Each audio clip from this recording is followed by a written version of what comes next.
Grace டெபனக்கல் apostolic search உள்ளான மனிதன் புதிய நாளுக்குள் அனுதின தியானம். வியாழக்கிழமை ஆடி மாதம் 9ஆம் தேதி 2026ஆம் ஆண்டு. இன்றைய தியான தலைப்பு தெளிந்தவர்களாயிருக்க கடவோம். இன்றைய தியான வசனம் 1 தெசலோனிக்கேயர் 5ஆம் அதிகாரம் 6ஆம் வசனம்.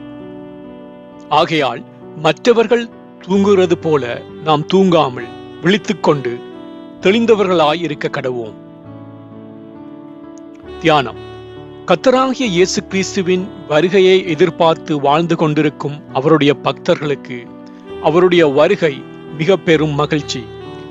ஆனால் அவர் வருகையை எதிர்பாராத மாந்தர்க்கு அந்த நாள் கெடிதும் பயங்கரமுமான நாளாயிருக்கும் என்று பொருட்படும்படி ஒரு பாடலின் வரிகள் அமைக்கப்பட்டிருக்கின்றது. மேற்குறிப்பிட்ட வரிகளை மறுபடியும் வாசித்து சற்று தரித்திருந்து தியானியுங்கள். கடந்த 2 கிழமைகளாக நம்முடைய குடியிருப்பு பரலோகத்தில் இருக்கிறது என்பதை குறித்து தியானித்து வந்தோம். அதை வாய்ப்பேச்சுடன் நிறுத்திவிடாமல் அதன்படிக்கு நம்முடைய வாழ்க்கையானது அந்த பேச்சுக்கு ஒத்திருக்க வேண்டும். ஆயத்தமற்றவர்கள் கைவிடப்படுவதை குறித்து ஆண்டவராகிய இயேசு கிறிஸ்து தாமே தெளிவாக உரைத்திருப்பதை நாம் மத்தேயு எழுதின சுவிசேஷத்திலிருந்து பார்த்தோம். எனவே உங்களுடைய இருதயம் உணர்வற்று போகாதபடிக்கு எல்லா காவலோடும் அதை காத்துக் கொள்ளுங்கள்.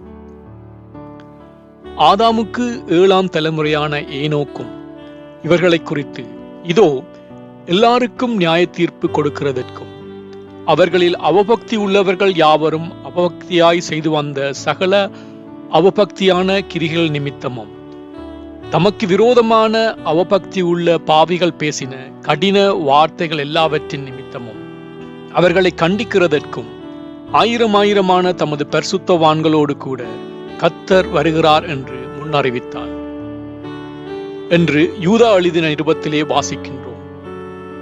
நித்திய கனமகிமைக்கென்று அழைக்கப்பட்ட அருமையான விசுவாசிகளே, சகோதரரே, அந்த நாள் திருடனைப் போல உங்களை பற்றி கொள்ளத்தக்கதாக நீங்கள் அந்தகாரத்தில் இருக்கிறவர்கள் அல்லவே. நீங்கள் எல்லோரும் வெளிச்சத்தின் பிள்ளைகளும் பகலின் பிள்ளைகளுமாயிருக்கின்றீர்கள். நாம் இரவுக்கும் இருளுக்கும் உள்ளானவர்கள் அல்லவே. ஆகையால் மற்றவர்கள் தூங்குறது போல நாம் தூங்காமல் விழித்துக்கொண்டு தெளிந்தவர்களாயிருக்க கடவோம். தூங்குகிறவர்கள் ராத்திரியிலே தூங்குவார்கள், வெறி கொள்ளுகிறவர்கள் ராத்திரியிலே வெறி கொள்ளுவார்கள். பகலுக்குரியவர்களாகிய நாமோ தெளிந்தவர்களாயிருந்து விசுவாசம், அன்பு என்னும் மார்க்கவசத்தையும் இரட்சிப்பின் நம்பிக்கை என்னும் தலைச்சீராவையும் தரித்துக் கொண்டிருக்க கடவோம். ஜெபம் செய்வோம். நித்திய குடியிருப்புக்கு என்னை அழைத்த தேவனே, கர்த்தருடைய வருகைக்கு ஆயத்தமுள்ளவனாக காணப்படும்படிக்கு உணர்வுள்ள இருதயத்தை தந்து என்னை உம்முடைய வார்த்தையின் வழியிலே வாழ கிருபை செய்வீராக. இரட்சகர் இயேசு வழியாக ஜெபிக்கின்றேன். ஆமேன். மாலை வாசகம். வெளிப்படுத்தல் 22ஆம் அதிகாரம் 7ஆம் வசனம்.